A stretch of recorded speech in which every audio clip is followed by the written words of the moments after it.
అలవాటు లేదు కదా, ఇప్పుడేం చేయాలి అని ఆలోచించారు. నేను నిద్రపోతే లోకం నిర్వహించేవాళ్ళు ఎవరు అని, అంటే ఇక కళ్ళు మూసుకోకపోతే ఇలాగే కొడతారేమో అని కళ్ళు మూసుకున్నాడు.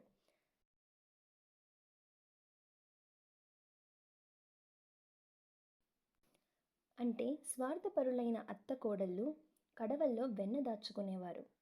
కృష్ణుడి దగ్గర నుంచి ఆ వెన్నని కాపాడుకోవడం కోసం ఎవ్వరికీ తెలియకుండా ఒక చోట్ల పెట్టేసేవారు. ఒక రాత్రి ఇలాగే పెట్టారు. పెట్టి ఇద్దరు నిద్రపోవడానికి వెళ్ళిపోయారు. కృష్ణుడైతే రానే వచ్చాడు.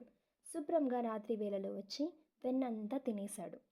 వెళ్ళిపోయే ముందు కొంచెం వెన్న తీసి ఆ కోడలు మూతికి రాసి వెళ్ళిపోయాడు. అత్తగారేమో పొద్దున్నే లేచి కడవ దగ్గరికి వెళ్ళి చూస్తే కొంచెం కూడా వెన్న లేదు. కడవలన్నీ ఖాళీగా ఉంది. ఈ విషయాన్ని